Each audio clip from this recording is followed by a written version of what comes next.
Hello everyone and welcome back to episode 170 of your favourite Formula 1 show. Yes, Knowing Wheel returns this weekend, ready to look towards the Chinese Grand Prix. Of course, I am joined by Formula 1's biggest fan of a Chinese driver. It's Jamie183.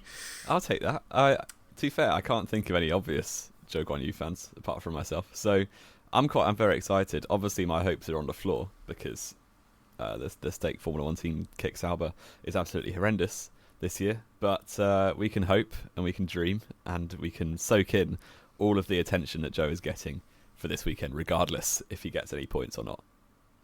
Oh, yeah, I think, just going back to your biggest fan thing, remember, only one of us does have a picture with him, so, talking about fans like that. I've got a friend who went to school with him, so... Do you? Yeah. I've never heard this story. No, that's as far as it goes. It's not very interesting. But his English name is Stephen, so my friend who knows him... I didn't know that, to be fair. ...knows him as Stephen, rather than Joe. Because one of my mates used to go go-karting with someone that go-karted with him, and right. He was always just like he's known as Stephen for some reason. Yeah, that's his English name. There we go. There you go, fun fact. We're unmasking Zhou Guanyu. We're going to do a Zhou Guanyu iceberg at this point very soon. Just all dedicated to him. But we have got quite a few interesting things to talk about this week, of course. Most notably, the return of the Chinese Grand Prix. The first time in 5 years. Yes, the last time Shanghai was on the calendar, Max Verstappen had just 5 Formula 1 wins. Lewis Hamilton had 5 Formula 1 World Championships. Daniel Ricciardo had just moved to Renault. I had about 12,000 subscribers on my main channel, and Knowing Wheel was not even a consideration. It may have been. Maybe. We'd been talking about this for years. Maybe it was. Maybe it wasn't. We were still doing league racing. That's how sad our lives were. We were still league racing at this point. That's how fun. We've really matured since then, haven't we? It's pre-COVID. That's mad. It is crazy to think about. 5 years is a long old time, isn't it? Yeah, there you go. But we're back. Absolutely wild. We are. We're still kicking around for better or for worse. Indeed. Yeah, I mean, we've got the first sprint weekend of the year, haven't we? They've changed the format again. I think it's a subtle move in the right direction. But let's be fair, we're still very much on the great. Don't really care that much, do we? Yeah, I mean, this weekend is a bit unique because the sprint races are such unreasonable times for European audiences. So I think the viewing numbers will be much lower than they were for Interlagos, for instance. I think that was the last sprint race, wasn't it? Yes. Because I think the sprint race kicks off at about 4 a.m. UK or something. Yep. So I would not be surprised if it's like record low numbers for viewing, but in context, that's understandable. But I don't like this. I mean, sprint races are alright for the fans at the track, but they're just so pointless for everyone watching at home, and it just kind of spoils the main race. So we've spoken about that a lot before, but I read a good article on the race actually this week, that basically now they've swapped normal quali back to its traditional slot on a Saturday afternoon.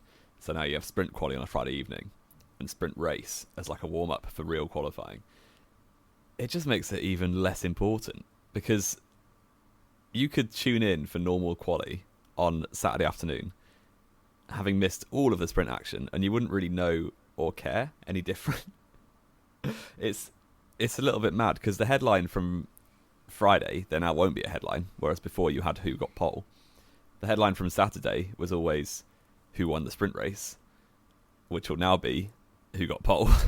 And obviously Sunday is Sunday. So yeah, it's an odd one, but I would know. Be, say, very, very interested because, I mean, like I said, it's a 4 a.m. start in Shanghai, which I believe it was 4 a.m. for the Australian Grand Prix. Now, obviously, I know it's a Sunday versus a Saturday. Yeah. I would be really intrigued to know, say, on Sky Sports or something like that, how much lower the viewership is for the sprint race than it is for the Australian Grand Prix a couple of weeks ago. But that being said, I mean, we were talking about this pre-show, weren't we? It still feels like, obviously, Formula 1 are kind of still banging the drum about sprint races. it feels like they're not trying to do it as much this year, but desperately still they need that. They just still haven't had a blockbuster sprint race, have we? We've had what, like The closest we got was 15, Brazil 16 21. now? Yeah, exactly. We are still waiting for kind of that blockbuster sprint race that F1 can just use as propaganda for it forever. Yeah. Whether it's changeable conditions. I mean, to be fair, Saturday in Shanghai looks like it might be wet. So that might do It's him a meant to favour. rain overnight, which could make things interesting. I mean, this was going to be another point we were going to go into in a minute. But if ever there was an opportunity for a crazy sprint weekend, this is really looking like the one it could be, isn't it? Yeah, because they're going into sprint quali off the back of 1 hour practice on a track they've not been to in 5 years. Hasn't really been used in 5 years. And they've resurfaced it. I was going to say, it's resurfaced, and since then it has basically just been raining for days on end. I mean, Bottas went round yesterday at the time of recording, and was saying even on his bike it was quite difficult. So he's probably faster on his bike than he is in the F1 car, actually, at the minute. Well, I'm sure he gets quicker pit stops on that thing. I want to believe that there's an opportunity for some craziness to happen this weekend. But I'm still trying, because it's even things like, because Belgium last year could have been a good sprint race. But of course, then obviously the safety car just basically ruined everything, didn't it? And then the track didn't dry out very much. So it's kind of like, we were talking about this pre-show, weren't we? It feels still with sprint racing like they've tried to implement it in an era of cars that aren't designed to sprint race. We were saying if you'd done this 20 years ago, back in the refueling era, the potential for some absolute bangers back in the day. Yeah, definitely. And when the cars were just more on edge, now they're kind of like, I don't know, they're more like cruise ships than they are speedboats nowadays. Back in the day, they kind of like, yes, they're faster now, but that's because they're so much bigger and more powerful, and the tyres have more contact surface. But they're just more safe than they used to be. Like 2008, wasn't it, when they got rid of traction control and still had grooved tyres, just made the racing crazy because no one could keep their car on the track. Which, yes, looked quite unserious when, drivers are just flying off the circuit at any given opportunity. But it made a great spectacle. So I just think the cars are a bit too, steady now. I mean, it's obviously with, the advancements and things like that, of course, suspension and things like that. But, of course, Formula 1 cars now are just incredibly grippy at the end of the day. And it just feels like, of course, there is... there's even an element, of course, I know we've spoke about this before, but sadly, at the end of the day, Formula 1 drivers now are simply too good. It's the idea that even the worst drivers won't crash at Monaco unless your name's Stroll or Latifi, and that kind of thing. It similar happens in football, to be honest. Everyone gets annoyed that, tactically, every manager at the top of football now is way better than they used to be. So you don't get the manager just telling one player to dribble through the whole team.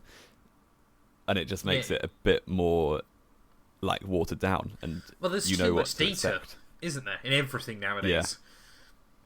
Yeah, it's interesting because maybe we're just being nostalgic, and it wasn't ever good in the first place. But as we said before, if we were gonna do Knowing Wheel live with some old race watch-alongs in the future, which I think would be incredible.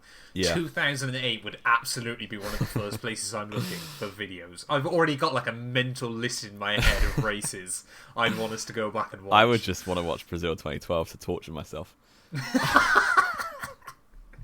Still hurts to this day. It's just, it feels like with sprint racing at the moment, they've tried to make something artificially unpredictable in a sport that is ultimately, and this isn't a new problem either, but ultimately has been famously predictable for a lot of its history. Yeah, you kind of get one in 5, 1 in 10 years that is quite unpredictable. Well, again, I know I mention it probably about once every other week, but 2006 to 2010, man, was such a golden era. That 5-year window was something that Formula 1 could never have dreamed of. And I think now he's finally starting to become the nostalgia that people associate with the V10s. Genuinely, from 2011 onwards, there's probably 2 years where you would have predicted the wrong champion. if you get what I mean. I'm going to say you're thinking... I mean, 2014, potentially, there was a bit of uncertainty in it. But then after one race, you could have 26. Yeah, I guess you're saying 26 and 21, yeah. Like, other than that, the favourite going into it has always won the championship. And that's what, for like 11 out of 13 years. So it is a predictable sport. And that's kind of just how it is, because the cars are not equal. And generally, there's one car that's a bit of distance ahead of the rest. But that is Formula One at the end of the day. That's We have immediately gone down a for. rabbit hole. We have immediately gone down a rabbit hole. But yeah, I mean, obviously, we've had a few other big bits of news, haven't we, as we head into Shanghai? Fernando Alonso, kind of surprisingly to both of us, wasn't it? Confirmed he's staying at Aston Martin for another, I believe, 2-year deal. Yes, a 2-year extension, so it takes him up to the end of 26, I believe, which is absolutely insane that he debuted in 2001. But it kind of, for me, ruined silly season a bit, because he was one of the key players and he's obviously staying put. So I think for him, he's a big enough name that he can hold the cards in terms of negotiation. And if he wanted to go to Mercedes, I'm sure he would have gone to Mercedes, but he would rather stay where he is, I guess. So fair play. And to be honest, Aston are as quick, if not slightly better than Mercedes this season so far. So, yeah. Yeah, I mean, I don't know. I think, obviously, for Alonso, it's a good move. But it seems to me very much not a Fernando Alonso style move. It's a bit safe, isn't it? He's always been the risk taker. He's always, I've never hidden it well that I'm not a fan of Fernando Alonso by any means. But there was always one thing I could pride him for, was he was, never afraid to take a gamble and go somewhere else. I mean, it's never worked for him, with the exception of Renault back in the day. But even that was because he was a Renault Junior, exactly. And it kind of feels like now is you're getting towards the end of the career. Unless he believes Aston Martin are going to be cooking something wild for 2026. But obviously he did also make it clear, why would I go to Mercedes when they're in no better position than we are at the moment? When I can just kick Lance Stroll's face in, week out still. Boost his stock, no doubt of getting beaten. So, yeah, the team absolutely loves him. Clearly it's got a lot of backing. The factories, like the facilities they're making at Silverstone, will probably be top 3 facilities on the grid, do you think? The amount of it's money difficult, it's difficult to differentiate, isn't it, nowadays? Because everyone seems to be doing so much. Yeah, but I feel like Lawrence Stroll, Alonso's kind of secondary benefiting from Stroll's delusion of trying to make his son world champion. Oh, absolutely. So if he makes a car good enough to be champion, Alonso wants to stay there and just win it himself. Well, Alonso will win it himself. Yeah. If there's any, I'm not even convinced if they made a car worthy of being a world champion that Stroll would win it anyway. Yeah. It would have to be quite a half-second clear of everyone else, wouldn't it? So, At least. How much off Alonso was he in Japan? 1.2 seconds or something wild? Yeah, but, Alonso's a very good driver. I'm not arguing against that, but are you suggesting in a world where there's a threat for a championship that Hamilton, Verstappen, Leclerc, Norris, you'd basically be requiring Williams to be and even Albon then would get the better of him. Is there any team on the grid that doesn't have a single driver that is at least half a second clear of Stroll? I'm trying to think. Probably, I wouldn't say Tsunoda's half a second clear of Stroll. I probably would now. It would be. He's half a second clear of Ricciardo, and I'd say they're on a pretty similar level. Stroll needed. Yes, Ricciardo fans, I'm saying he's as bad as Stroll right now. Stroll got 6th place in Melbourne. Put some respect on his name. Yeah, but that's because no one else above him finished. Yeah, I don't know. Half second is a big distance in Formula 1, and Stroll got a pole position once. Well, he's going to get another pole position this weekend because apparently the conditions are only comparable to Istanbul years ago. True. And if Stroll had won that race, I think I would have stopped watching the sport. So, it's a good job that Lewis Hamilton came through.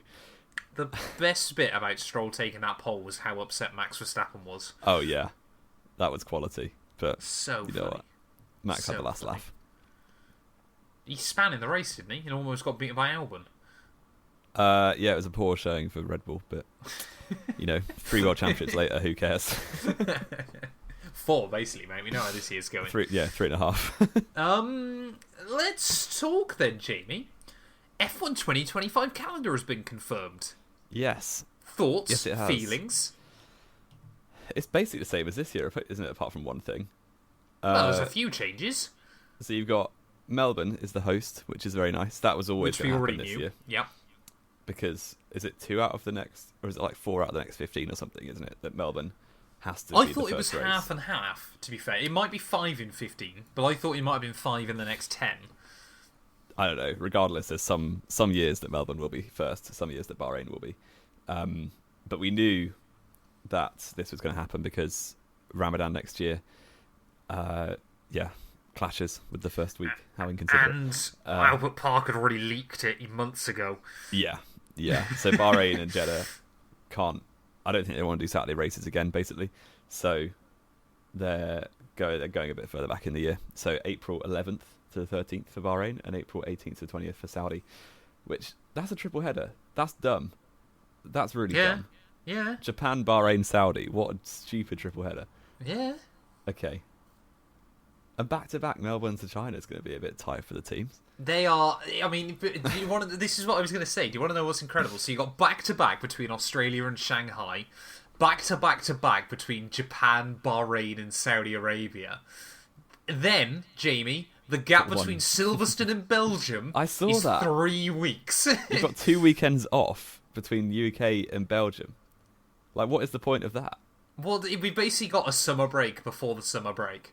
Yeah, so between July 6th, which is a Silverstone race day, and August 31st, which is Zandvoort race day. So 2 We've months. got 2 races. 2 races in an 8-week window, basically. And they're both they're back to back. Yeah, it's mad. It's absolutely mad. Yeah. I do like that they're making it slightly, they're making the calendar make sense a little bit. Baku's later, which is new. Or is that not new? That's this year as well. Okay. Well, there you go. I think the problem, of course, is now they've got is where Belgium got shuffled in pre-summer break, which, can I just say, I hate with a passion. Yeah, Belgium should always be back. the returning race back after the summer. Of course, it then completely gets messed around because also you got the Spa 24, which is normally towards the end of July. So I think that's why they couldn't do Belgium a week earlier and have like one on, one off, one on, one off. But it's just, I mean, in terms of actual calendar-wise, I don't mind it too much. I feel like the layout is quite... I feel like Brazil is too early in the year. But then again, Brazil should always be the finale, yet never is. Again, it's a ridiculous triple header to finish the season off. Again, there we go. Carnage. They're going from Vegas to LaSalle in a week. In like 5 days. That's fantastic. And if LaSalle's anything like it was last year, that's going to be even more problematic. Yeah. It just is... bizarre, isn't it? I think is the only way we can kind of describe it. It feels like it's well thought out in terms of, the tracks where you're going. Like, it feels a lot more, they kind of did all this stuff a couple of years ago, how they wanted to try and make it more grouped up and things like that. Still, of course, because of the Middle East, a little bit of cash money under the table. They obviously are split out 2 and 2. Obviously, we return to Miami and then go back to Europe and then go back to Canada and all this, that, and the other. But we can understand that. We can accept. You can't really race in Canada unless it's June or July, really, can you? Pretty much, yeah. But I feel like the actual track order, I'm quite happy with. Yeah. The way it's laid out is a bit more bizarre. Yeah. And you heard it here first. I'll be in Monaco on the 25th of May, 2025. Will I be in Monaco on the 25th? You will be as well if you want to be. Yes! Live knowing wheel from a Monaco restaurant. Oh, exactly. That'd be fantastic. It would just be 20 minutes of me complaining about how we spent €60 on a pizza. Or something like that. Yeah, but that's basically your ticket because you just book a table at a restaurant. No, it's all covered, mate. It's all protected. Nah. You can't just do that. It's not what you know, it's who you know. Fair enough. Do you know anyone there? Not yet. My parents will in a month. Wonderful. We'll be there. Monaco live return to Knowing Wheel. We look forward to it, ladies and gents. Yeah, I mean, I'm looking back through the calendar, though. Of course, like I said, double header to start the year, triple header. Then Miami is actually by itself, which is quite nice. Then we've got another triple header. Then one off, one on, one off, double header. 2 weekends off before obviously a double header, Belgium and Hungary. Then we've got another double header obviously after the summer break, Netherlands, Italy. Then Azerbaijan is sensible. Singapore is sensible. USA, Mexico is a double header. Brazil is sensible, and then a triple header. I guess the thing is obviously with Vegas is obviously a Saturday race, so you have got that so one an extra day. Do we know when the sprints are next year? Or they don't Not really yet. get confirmed until way too late, do they?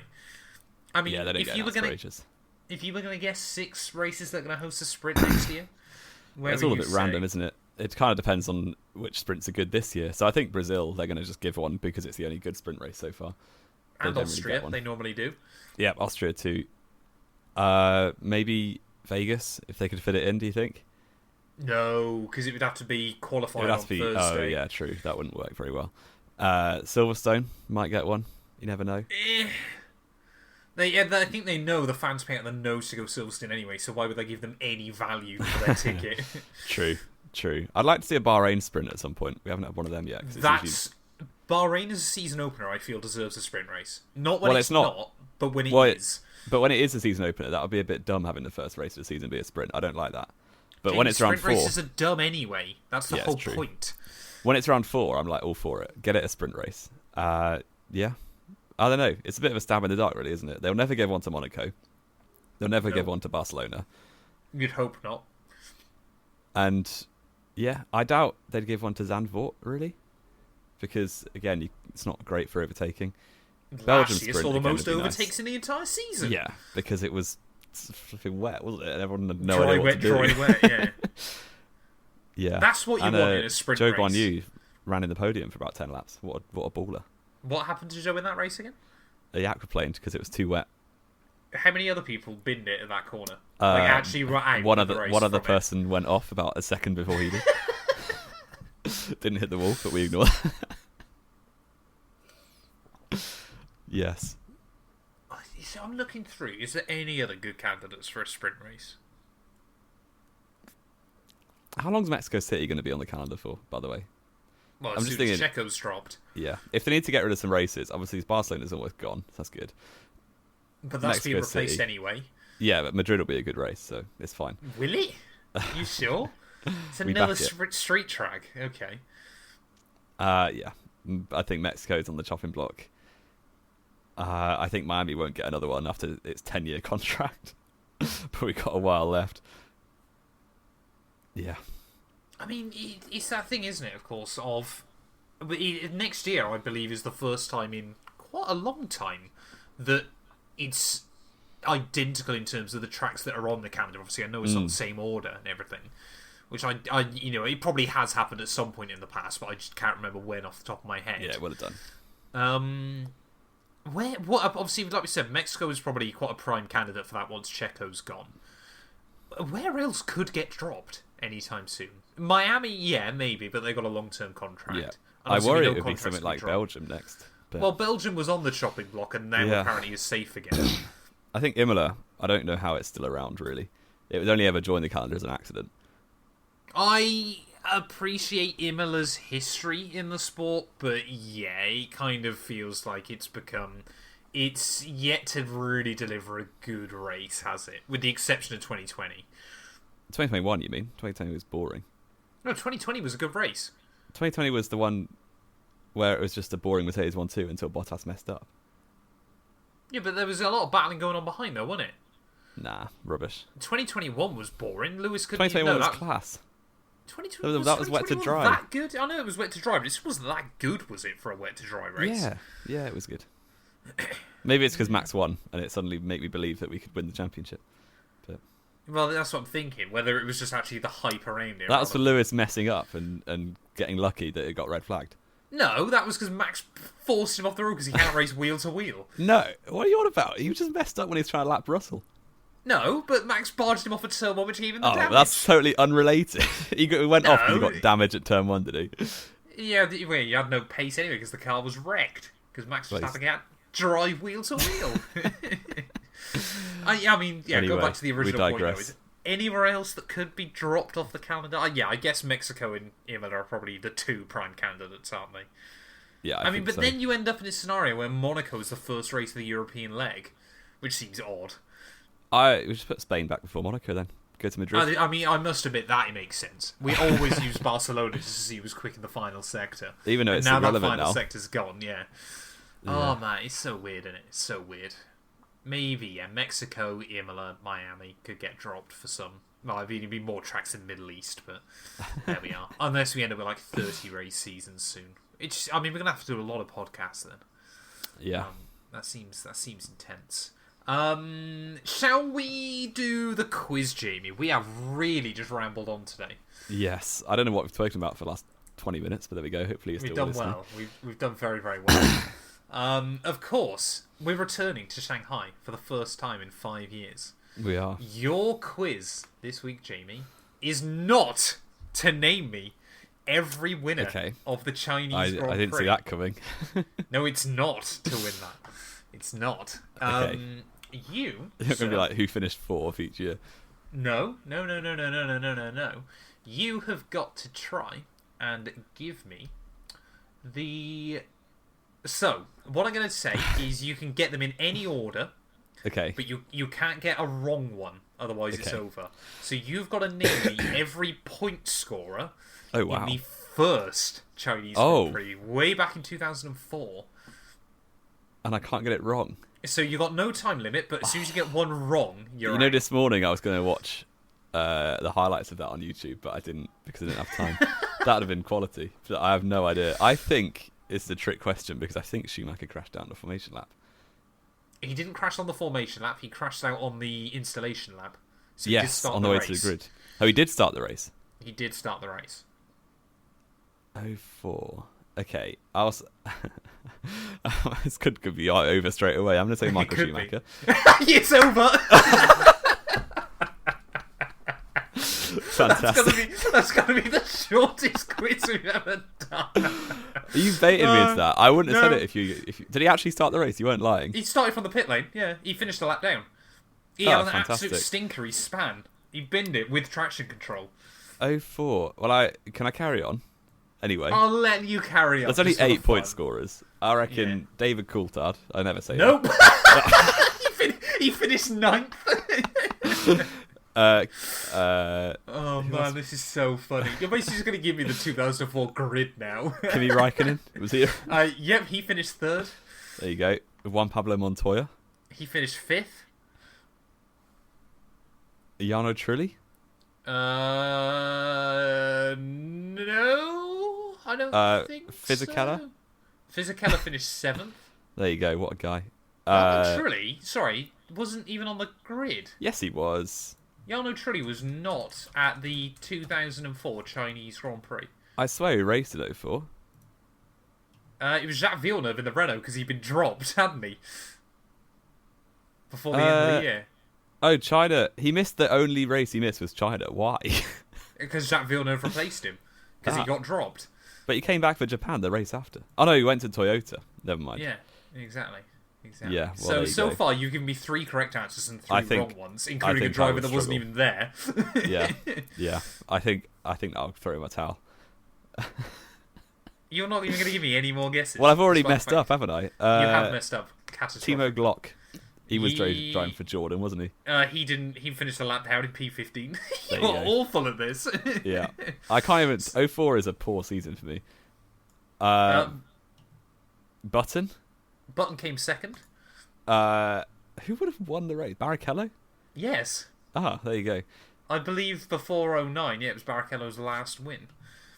Oh yeah, it would have been because he went to BAR 2004. Wait, did he? No, he didn't. No, he did that in 06, but obviously Ferrari didn't win anything in 05 apart from Indy.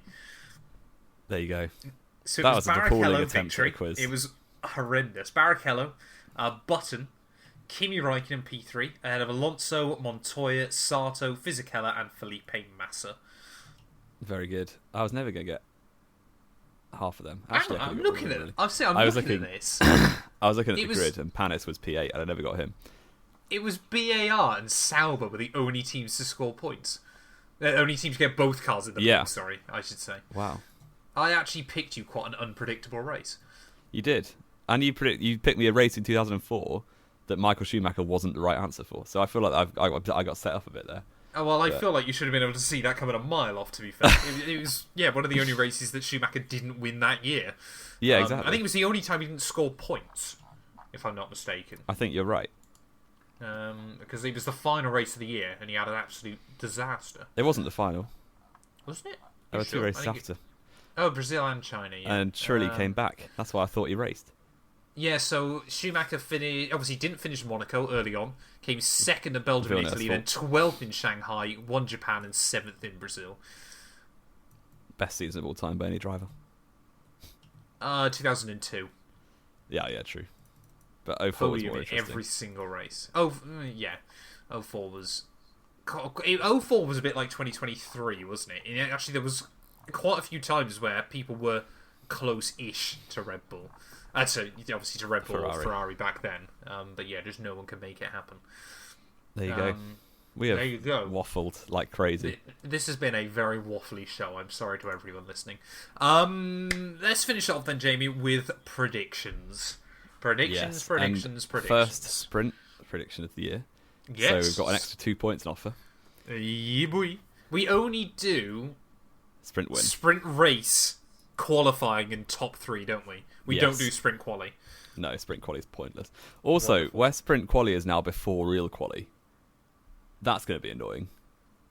Wasn't it always before real quali? No, because sprint quali was on Saturday morning, real quali was on Friday night. No. Real qualifying has never been before the sprint race. Yes. It says how bad this system is when we don't even know. When? Real qualifying last season was on a Friday. Was it? Yes. That's the only change. They've swapped them. I thought they swapped real qualifying with the sprint race. Well, they did. As in, real quali has gone from Friday to Saturday afternoon. So now we get all of the sprint stuff done before real quali. But you just said real qualifying was on Friday night. I thought it was sprint qualifying on Friday night, real qualifying Saturday morning, and then the sprint race Saturday afternoon. No. It was sprint Saturday, wasn't it? Stupid. It was sprint Saturday. You're not thinking straight. Oh, I don't know, man. It tells you we've watched this sport for most of our lives, and I can't even see what the format was for a stupid weekend last year. How dumb are sprint races, man? Because now not only is the first stint of the race going to be spoiled, but also qualifying's going to be spoiled. Yes. So, okay. Yeah, it's just awful. Yeah. Deary me, man. Let's stop ranting. You've lost your head. Man. I have. What are the scores going into this? The scores are... I'm on 18, you're on 13. So you get to go first. Wonderful. Sprint win. Max Verstappen. Real qualifying. Oh, I should take the easy 2 points, but I'm not going to. I'm going to say Charles Leclerc. Podium. Actually, no, I'm not going to say Charles Leclerc. I'm going to say Carlos Sainz. He has been better than Leclerc recently. I'm getting spicy. Sainz has only got, 2 poles ever? Two or three, yeah. Podium is going to be Max Verstappen.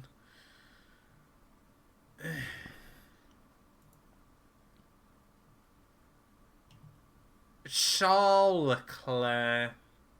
Carlos Sainz. Okay. No Perez. Anywhere to be seen. No Perez. I might go for a little Perez sprint win, just to be different.